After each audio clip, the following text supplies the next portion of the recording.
All right, yo, yo, yo, it's your boy Yoshi Kid Neo, and we are back doing another segment of DM Diaries. This time we are going to talk about Session 2, a lucrative offer, which I just realized I spelt incorrectly. I wonder if I can change that real quick. I'll be able to change it on all my different locations that I stream to, so I'm not too worried about it, but anyway, let's go ahead and just dive right in.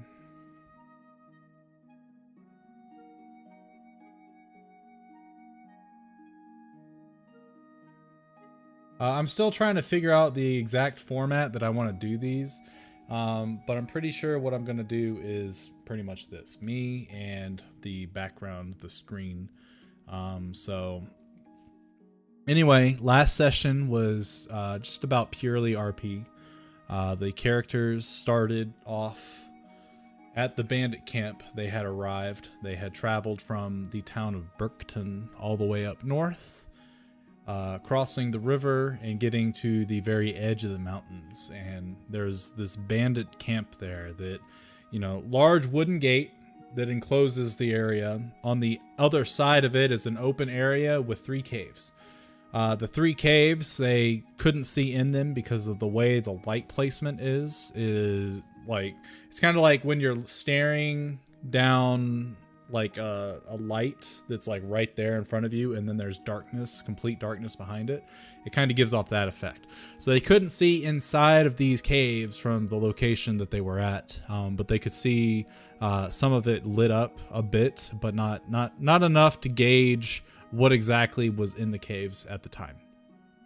Now, the party, I don't know if I went over. No, I did go over the party quite a bit. Essentially, every single one of them is a caster in some way. We have 1, 2, 3, 4 of the 5 members are full casters, and 1 member is a half caster. And because of that, they have plenty of spells. Plenty of spells. There are 2 of them, I believe, that are more martially like adept. One of them is kind of like a half martial character, I guess you could say, and then the other are they probably do not want to get into melee combat at all.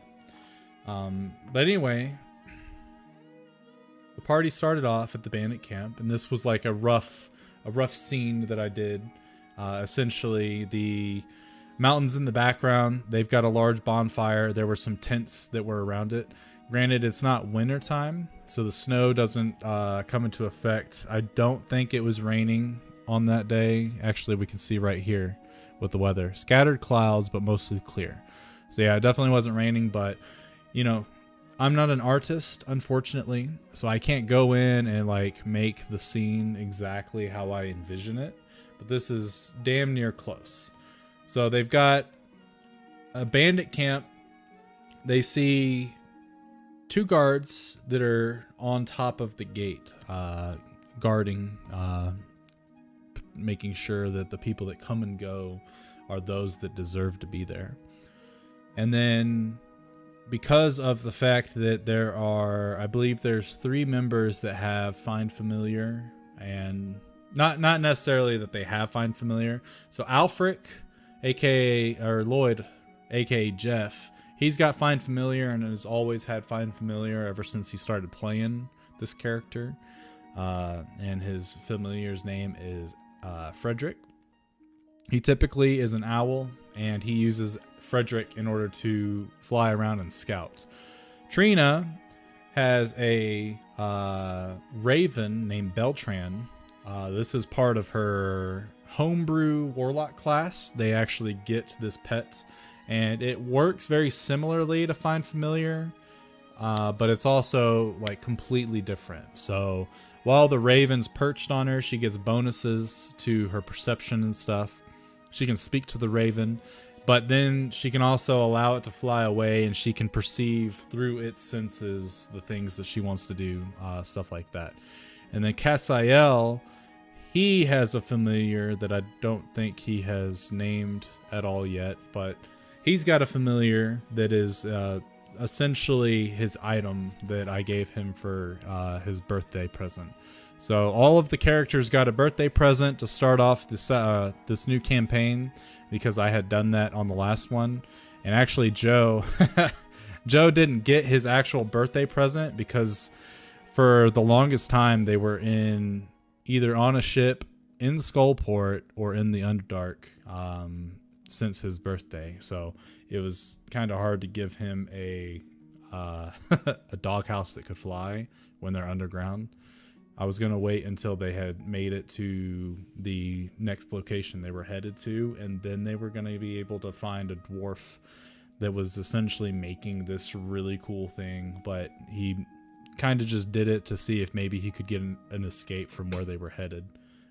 They as in the party. But anyway, that's old news for another time. So, armed with 3 familiars, these guys are able to essentially expend that familiar for a variety of things. And today, they were using them as a scouting mission. Send them in first. If they die, we know that there's hostiles in the area. But the bandits, what they noticed with Frederick's scouting mission, the 2 bandits that were at the gate were playing cards, not very attentive to what it is that they were supposed to be doing. They were kind of just there. They were not worried about anything else going around them. They were just entertaining themselves. Further in, around the bonfire, they saw 4 other bandits. These 4 bandits were all cloaked in heavy blankets and furs and things like that, all huddled around the bonfire. And from the limited sight that Frederick had on these folks, he could definitely tell that they were worse for wear. They did not look like they were up to speed. They did not look healthy. They looked to be in a very sort of recovery stage from either some battle or maybe some sort of sickness.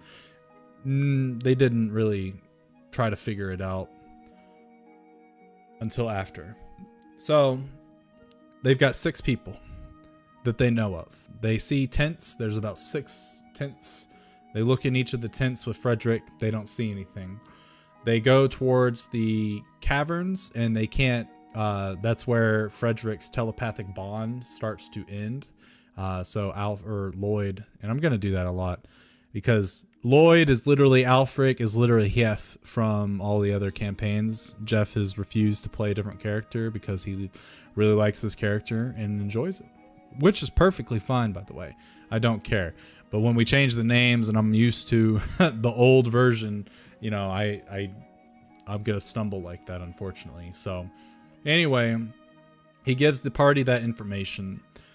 Now Lloyd, he wanted a ring of spell storing for his birthday present. And what he's done with this and what he found out online, and I looked at it, and apparently a lot of wizard players do this, is they use their Find Familiar. They attune the ring of spell storing to the familiar, and then the familiar can use its action to cast the spell, which is pretty neat. I gotta see if there's limitations, because the one thing in Find Familiar, actually, let's look it up real quick, shall we? I know this is more of a, this is supposed to be like a recap of the session, but there it is. Why did that not pop up? Let's see. In combat, it rolls its initiative. A familiar can't attack, but it can take other actions as normal. So that right there, the attack, I believe that just means it can't take the attack action. It doesn't mean that it can't, you know, do a spell attack. It might. I'll have to look it up, and if that's the case, I'll let Lloyd know before that happens, because he would have already done this many times with the Find Familiar. So Lloyd has gotten the Ring of Spell Storing, and what he has put in the spell storing is Polymorph, and he has put Sleep. Now, Sleep, I believe, might have been a little metagamey because of the fact that they knew they were going to a bandit camp, and I didn't activate their items until session 2. So, more than likely, you know, and unfortunately, Jeff has done that a couple times. One time, he made his character, but he never picked his languages. And when they were at a goblin camp, he was like, hey, I noticed that I forgot to pick languages. Can I do that now? I was like, yeah, sure. Go ahead. He's like, I want goblin. I was like, Are you fucking kidding me? So I was trying to use the goblin language barrier to make it to where the party became the bad guys, but he kind of thwarted that with his metagamey play, which is fine. You know, it was actually really funny, and I give him shit about it all the time. He's not an actual metagamer. I don't believe any of them are metagamers. I don't think they go looking in the book of monsters to see what they're weak against and stuff like that. In fact, I know they don't, because they were fighting a vampire for the longest time and they never figured out what, you know, would hurt him more, because they had certain spells that would have probably almost obliterated Strahd, but they never used them, which is, you know, perfectly fine. They were very fun combats, but yeah, metagaming's not something that I'm worried about with this group at all, which is kind of nice, honestly. It means that they trust me enough to go forward with the things that I throw at them, which is really cool. So anyway, Alfric has the Ring of Spell Storing on Frederick, attuned to Frederick, so Frederick can cast these 2 spells. And these 2 spells that he's got, hold on one second. The 2 spells are Polymorph and Sleep. So Alfric, or Lloyd, gets close enough to the gate to where he can cast Sleep on the 2 guards at the guard post, and then Frederick is close enough to the bonfire to cast it on the remaining 4. So the 2 spells go off at the same time, and they rolled high enough on the HP, especially because the 4 that were injured only had 2 HP apiece. The party didn't know how injured they were, but because of the illness, their regeneration of HP was like almost halted until they got better again. So everybody's asleep. They run up to the gate and they realize that the gate is locked. And it's really funny that that happened, because they had this whole plan on how to get close to the bandit camp, but they didn't have a plan on how to get inside. So I ruled it as 30 seconds went by until Joe had figured out, you know what, I'll use my familiar. Joe has a fox familiar right here. And I decided to take the fox familiar from, what is it? The Icewind Dale adventure. They have a new fox in there that essentially, it's an upgraded fox for sure. Still a CR0, but it's got different things than a normal fox. So this fox will always have 5 HP. I don't know if in the future I'll give a quest or something where he can upgrade this familiar and make it a little stronger. Honestly, I think that's something that I will do for, you know, his sort of like backstory kind of thing. Anyway, so his fox familiar has 2 abilities that it can do. It can either expend its own HP, which it has a pool of 5, to as a bonus action to heal somebody that it can touch. Think Lay on Hands from the Paladin. Or it can cast, or it can use its reaction to essentially use Misty Step to swap places with Cassiel. So if Cassiel takes damage and the fox is within 30 feet of Cassiel and has a reaction, it can use that reaction to swap places and take the damage instead. So, knowing that, he sent his fox to burrow underneath the gate. On the other side of the gate, Cassiel had one of the other party members, which what's really funny about this is he had originally asked for Giles Thorpe to attack him, which would have been good because it would have been 1 damage. But then he was like, let's do someone that's weaker. And he picked Trina, who's way strong because she rolled really good stats. Not to mention she wanted to be able to use her scythe this go around. And this means that she needs a higher strength score to utilize it a little more effectively. And that's what I kind of told her during character creation, because she was like, I noticed that my scythe was kind of wimpy last time. How do I make it better? So I helped her, and unfortunately that did not do Joe justice. So since none of them are proficient in unarmed strikes, because they're all casters, she just punched Cassiel, and it's always 1 damage plus your strength modifier, which equals 4. So our poor little fox familiar took 4 damage as it teleported and switched spots with Castiel, putting him on the opposite side. Now, what's funny about this, and I could have probably made it a lot harder, but Castiel is not strong whatsoever. So if there's a big ass log on the other side holding the gates together, I could have made it to where he had to do like a strength check or something like that to pick it up. But, you know, I didn't want to make it to where it was even harder for them to get through. They had already cast spells. They had already used the reaction from his fox for that part. Now he's only got 1 HP left. So the only way this fox is going to get more HP is when they do... I don't know if I'll have it... I need to actually... it'll probably be just like... I'll probably give it 1 hit die. And so, because it's a CR0, 1 hit die. And on a short rest, it can roll that hit die to regain. But then it has to take a long rest to regain everything fully. I'm probably going to do that. So I need to let Joe know that that's a possibility. But I need to look more into familiars and what, like, if they follow the same rules as characters when it comes to, you know, short rest and long rest and stuff like that. So Castiel is able to unlock the gate, and they open it up, and they rush in, and they ignore the people that are around the bonfire and get to the caverns. And that's where they find that they can't see inside of them because of the way the light is. So it's like literally a light that's shining in their face, and beyond it is complete darkness. So if you've ever been walking somewhere and there's like a street light that's sort of shining in your face and you're trying to look beyond it, it's that effect essentially is what I was trying to portray to them. So they're unable to see into the caves until they get into the caves. So they split up. Trina and Dr. Thorpe go in the middle cave. The rest of the group goes into the left cave. They had a slight discussion on should we go back to the bandits and knock them out. And as they were walking past them, they realized, well, probably not, because they're weak anyway. It'll be super easy to whoop their ass if they wake up and try to resist us. So we'll just leave it.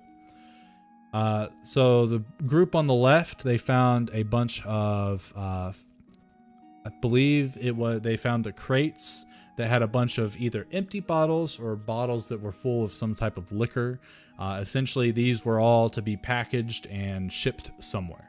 So they know now, okay, these bandits, they're either distilling their own liquor, or they're stealing it from someone and they're holding it here, or someone else is supplying them. They take care of the like distribution chain and stuff like that. So these bandits, they're in the business of liquor in some way, shape, or form. Now the two in the middle, as they walk through, they end up seeing this gentleman.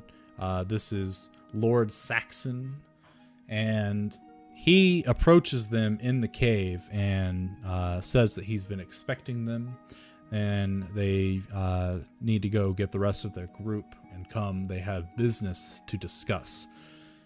He doesn't have any weapon that they can see on him. All he has is a cane, which is very decorative. He doesn't obviously need it. He's a young gentleman, or at least he looks young. So the party gather with him into deeper into the cave, which they can see as a sort of like, not necessarily a war room, but this is definitely the planning room. This is where the bandits probably get together, talk about what it is they need to do, because there's a big ass table in the middle of this cavern, and they're going over their plans and stuff for the week, or however long. It doesn't really matter, because the party didn't ask him about too much of the logistics of their operation. But Lord Saxon had told them that he knew that they were coming, and he knew their goals. So he wanted to get them while they were still sort of passive. I guess more defensive rather than passive. They're not really passive. They just cast spells on everybody. But while they were more in the defensive mindset and just trying to preserve their own life, as opposed to taking the lives of the bandits. So he brought them in here. He opened up with, hey, I knew you were coming. I have the gift of foresight, and I've used it to see into the future on everything that happens to be going on with my business. And I saw that you all were on the way here to essentially try to tarnish my reputation, to destroy my business, and possibly take it over for some of you. And then he went and pointed at each of the characters, and except for Cassiel and Agent J, he was able to name their motivations currently. So essentially why the party are in the location that they're at, he was able to be like, you're here because of this. You're here because of this. The only thing he had on Cassiel is that he was trying to rid the area, rid the region of the bandits, and just make it to where it was a safer place for the common folk. Other than that, he has no real motivations in terms of like an actual objective. He's trying to become... So Cassiel, from what I understand in his backstory, and I don't want to read it all right here on this, especially if other players are watching, because I want them to organically find out about the characters. But my understanding of Cassiel is that he understands kind of who he is as an Aasimar, and he understands that there is something he has to achieve in order to get the version of heaven or the version of the afterlife that he wants. And he doesn't know what that is. He doesn't know how to figure it out. All he knows is that it's has something to do with the tenets of one of the gods of good, or at least maybe lawfulness or something like that. So he has to figure out which god it is that he wants to serve, which I'm pretty sure he put in the backstory. I'm not going to reveal who it is. So I need to essentially create that celestial and make those tenets so that he has something to essentially follow. And the funny thing is that he's doing this and he's not even playing a cleric or a paladin, which I think is amazing. I love it when you can take a character class and everything that normal folks would think about him, and Joe has flipped it on its head. Oh, you're playing a warlock, so you must like be some evil dude out for your own good, trying to feed your patrons some babies or something. It's like, no, I'm trying to actually rid the world of evil like that, because I'm a good dude, and I'm an Aasimar, and I'm a warlock. So that I love it when the creation of the character is just as creative as the play style of the character. So kudos to you, Joe. Good job. Good shit. Keep that up. Keep that same energy. Anyway, so Cassiel doesn't have a firm objective, except for that he is trying to rid the region of bandits. And he's also heard rumors about this bandit camp, and that there could be some information that might lead him to being able to rid the world of more evil. And Agent J, being from a completely different universe, obviously Saxon wasn't able to foresee that, because the magic that he's using to foresee all of this is relative to this plane. So he knows a lot about these three. He knows a little bit about Cassiel, and he knows almost nothing about Agent J. So now that they've gotten in negotiations, his negotiation's pretty simple. He wants the party to leave him alone, leave his bandits alone, leave whoever it is that are working for Saxon alone, forget they were even here, and he will give them the information that they require, the information that most of them are seeking, which it actually is pertinent information for every single one of the characters. Some of them just don't know it yet. So he'll give that information to them if they agree to leave him alone and just act as if they never even came here. Of course, I believe, let's see, no alignment chosen, no alignment chosen, chaotic neutral. So we have neutral, we have lawful good, and no alignment chosen, no background. Yeah, no background chosen, actually. So I'll need to tell Gerald to do that. Or actually, no, I remember. Gerald actually has we made a homebrew background, so, because, you know, him being from Men in Black, literally, he needs a homebrew background, which is fine. Anyway, so mostly neutral or good characters. I don't think I've had anyone play an evil character, and if they did, I would be very interested to see how they can pull it off without, you know, thwarting the party at every turn just to do evil things. Because that would get annoying. I wouldn't like playing a campaign where there's literally someone there that's just trying to make it a bad time for everybody else. That doesn't sound like fun. Sounds more like a very antagonistic style of play, which once it gets to the point where the players are like, all right, I'm done with this, can we kill this guy? Then that player is not having fun because his character just got murdered by the other characters. And in a one-on-one fight, it's pretty much a toss-up on which character is going to win, I believe, in every class. Like almost 100%. It is a literal toss of the coin. Which character is going to win if they've had all of the same, I guess, functionality in their character creation. But when it's one character versus, you know, the rest of the party, zero chance that character is going to survive. Zero chance. There's no way. He might be lucky and take another one out with him, but I highly doubt that. Maybe one day I'll have them do a free-for-all fight against each other, and we'll just settle that and see who could be the one to get out on top. That would be quite hilarious and might be like a sort of like one-shot style game that we play, but we'll see. Anyway, getting back to the story. So the party don't really agree with his terms. They want him to stop what he's doing. They want him to stop distilling bootlegged whiskey. They want him to do everything in the right manner. Get a liquor license, get a seller's license, you know, stop stealing from people. And he's like, no, that's not the deal that I'm going for. You can either take my deal and get all this stuff, or you just kind of have to go and find it yourself, which this is the literal only lead you have. Why aren't you taking this opportunity? And the party keeps just saying, no, you got to do this the right way. You got to do this the right way. You got to follow the laws. And he's finally fed up to the point where he's like, all right, check this out. You either take my, I will sweeten the deal.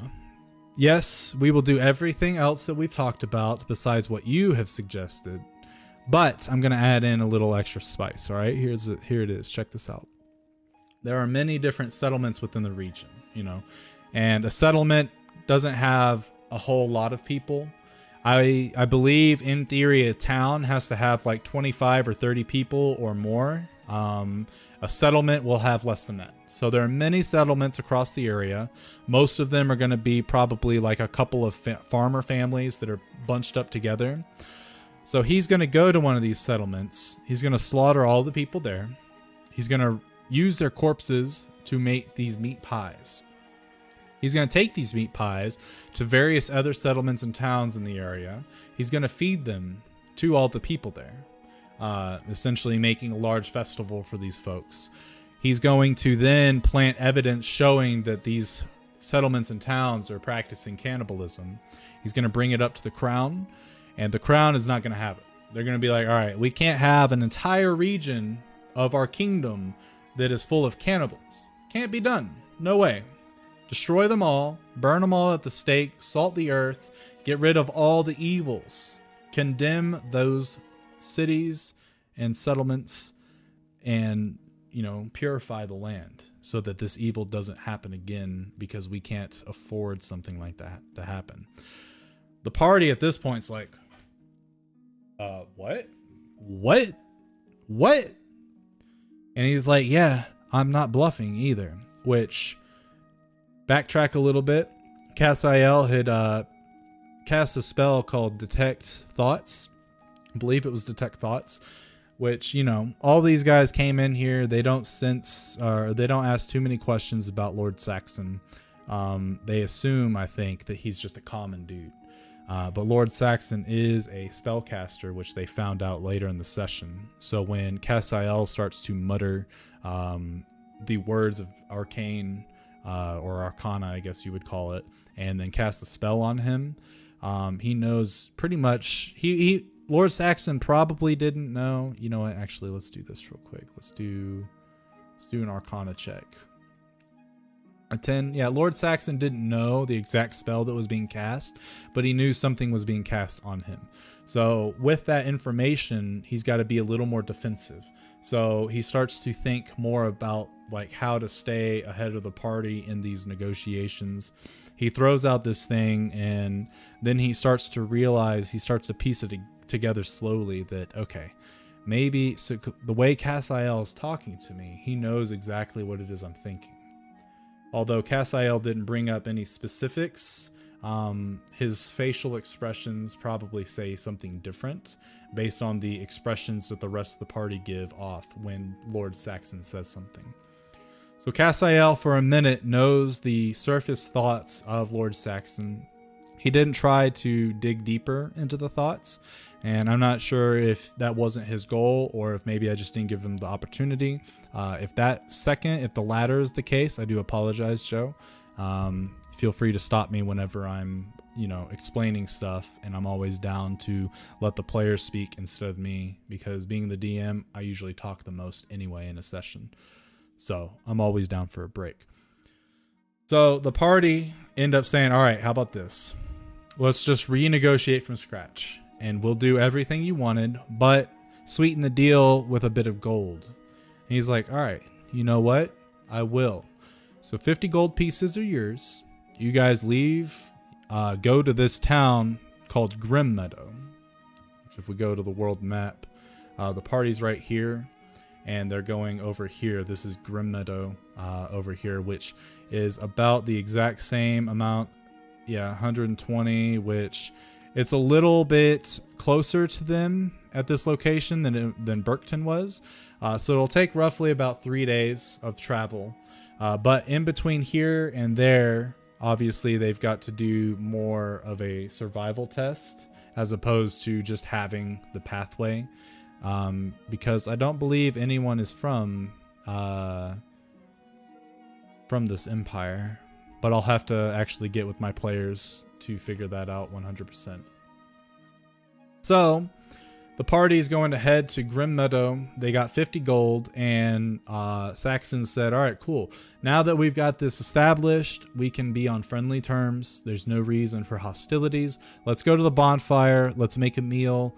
Let's get some proper rest, and you guys can leave in the morning. And they go out to the bonfire, and this is where Lloyd was talking to folks and trying to get them to speak back to him. But the folks around the bonfire just wouldn't speak. And Lord Saxon was looking deep into the fire. And every time Lloyd tried to talk to a new person, they just would not talk to him. They wouldn't acknowledge him. And Lloyd put 2 and 2 together. More than likely, they aren't talking because the Saxon guy has forbid them from talking.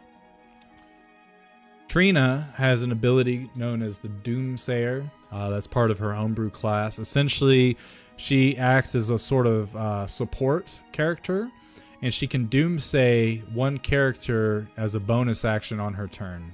Or maybe it's just a free action, I don't remember. Anyway, when she doomsays somebody, they have this existential dread upon them for the remainder of their turn or the remainder of the round. And the next time they take damage from any source, she rolls 3d6 and they take that additional damage as well. So the role play for the characters that she casts this on is that now they're starting to see visions of their death and stuff like that because they're already on death's door. So this Doomsayer is just making it worse. So they're starting to panic. They're starting to talk out, or Lloyd knows at this point that they're not talking to him because they're mutes or anything, or don't have the ability. It's because they're instructed not to, or they don't trust him. One of those two. So now they're freaking out. And Agent J is like, all right, I'm going to do something. But everyone, and then he's like, no, I'm not going to do anything.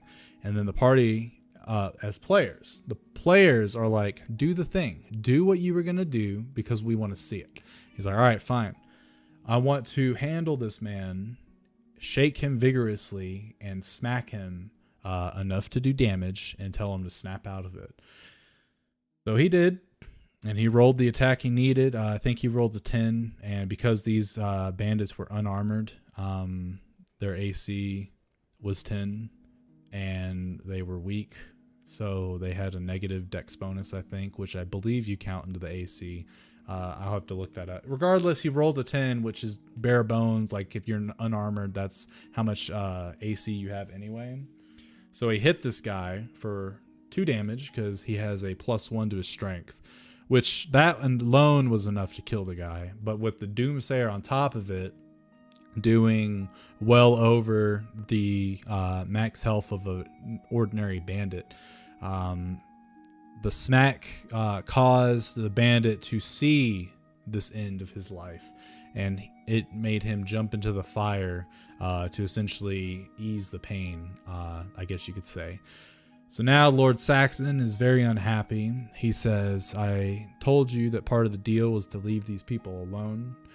So I will go on to my fail-safe plan, and I will meet you all in Grim Meadow, where you can watch you can watch the consequences of your actions. And he begins to cast a spell. He begins to cast Dimension Door so that he can just poof out of there. And at this point, as you can see, all 5 of them are casters. All fucking 5 of them have a counterspell. So even though he has counterspell as well, he's only able to get rid of 1 counterspell, but then there's 4 other people that can counterspell as well. So I already know that this group is going to be very difficult in terms of if I put a spellcaster against them. Just because if there's enough of them in the vicinity within 60 feet of a spellcaster when they start to cast their spells, counterspells, counterspell, counterspell, counterspell. So I have a group in this campaign setting, a group known as the White Ghost. These folks, from what the party already knows, are hell-bent on destroying spellcasters of any caliber, and the party knows that. Lloyd has actually already roleplayed trying to avoid using magic so that no one can rat him out as a wizard. But at this moment, he's already messed that up because he cast Counterspell on the Dimension Door. Then he got counterspelled, and then Cassiel used his weapons counterspell ability, which then, as a bonus action because of his mastery and the dueling blades, Lord Saxon takes a dagger and plunges it in his heart. He does that because he's not actually Lord Saxon right now. He is actually sort of in possession of a young girl's body, which the sort of altered image starts to fade, and he starts to tell them that more than likely by the time they get to their location that they're headed to, it's going to be too late. So they need to be prepared for whatever's going to happen at that point. And then the magic fades, and there's a young woman with a dagger in her heart that falls over dead. But Dr. Thorpe happens to have spellcasting of the healing abilities and is able to heal her. Normally NPCs, when they drop to 0 hit points, they die. But I think if a player wants to save them enough, they will use, like, if they're using a spell slot to try to save an NPC that doesn't mean anything, I'm down to let them survive, you know? But more than likely, if a round or two goes on, the NPC is dead. So that's how I kind of play it. So now Lord Saxon's gone. The party are kind of baffled at what just happened, and, you know, I don't believe they were pointing fingers in character, except for Agent J. They're like, why'd you do that? And he's like, I just thought that he needed to smack out of it. Like, you know, there's no reason to act like that. No reason to be foolish. And as players, they're all pointing fingers at Kirsten, like, why'd you do that? And she's like, because if they die within the next 3 days, I will know why. At least up to a minute. Which she'll see. She does have one more of them that was Doomsayed. So if that person dies in the next 3 days, she'll get a vision. So the party take provisions that they need. They talk to, like, all the bandits are talking now. And they start telling them that Lord Saxon essentially came to their settlements as they were, you know, on the verge of eradication, just from like either famine or hunger, starvation, stuff like that. And he's like, I can give you a better life if you follow me and do as I say. And they're like, yeah, sure, we'll do it, whatever. So they've been in service to him for decades, just following his whims. They don't like some of the stuff that they do, but it's honestly better than the fate that they were going to meet, which was death. So that's where we ended the session, is the party gathering up all the stuff to put into their cart and to head out and make it to Grim Meadow in the next 3 days. So the only other things that really came out of this whole session was that they know why the bandits are stealing like cattle and things like that. They're bringing it to a griffin that they call Royalty. That's the name that they gave the griffin. It's just named Royalty. They feed the griffin, and it prevents the griffin from leaving its nest to go out and find food. And this they've tried in the past to subdue and kill the griffin, and it has not worked. They've requested aid from other people. It has not worked. So this is their method of essentially saving the towns in the area, because this griffin more than likely would go through and eradicate most of these small settlements, because they're not warriors, they're farmers. And the farmers, they might get a hit on the griffin, but it's not going to be enough to do serious damage and kill it. It can go from settlement to settlement faster than all of these folks with their horses and carriages. And because of this, the bandits use this as leverage for the settlements to do as they say. And they do it sort of, I guess they do it in a very light way. Is like, hey, give us this stuff. And in return, we'll make sure this griffin doesn't fuck you up. Which they've been doing this for who knows how long. They haven't really specifically said. But they've been doing it for a while. And I believe that is why the party's getting involved, is because now the settlements are getting tired of it. And that was session 2. Lucrative offer. Lord Saxon is the party's current BBEG, I guess you could say. I don't know exactly how long he'll be in play, because I'm almost certain the party, if they really wanted to, maybe a round or 2, they could kill this guy. But my plan isn't for this to be sort of combat-based. I've done a lot of combat-based BBEGs in the past. Actually, I think I've exclusively done that. Most of my BBEGs are actually, I throw them at the party when they're much too weak to do anything about it. And they've got this urge to get stronger and stronger to make it through level after level until they can finally face this guy. And I'm going to try things a little different in this campaign. I'm going to sort of break them up into, I guess you could say, chapters maybe. So chapter 1 is about Lord Saxon. Chapter 2 will be based on however the party deal with Lord Saxon. We'll see. So I'm going to try it that way. I'm pretty sure it's a common way of doing storytelling in the film industry, especially TV shows.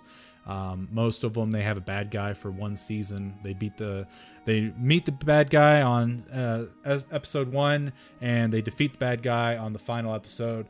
The next season comes around, there's a new bad guy that they got to deal with. So I'm going to try that out with this campaign. Should be fun. So all right, 43 minutes of how this session went, which is actually hilarious because all it was them talking to this dude and fighting over the terms of the agreement. So I definitely spoke more than I intended to. But hopefully, regardless, you enjoyed this. Hopefully you come and watch us play on Wednesday at 6 p.m. Mountain Time. And until then, I will catch you all later.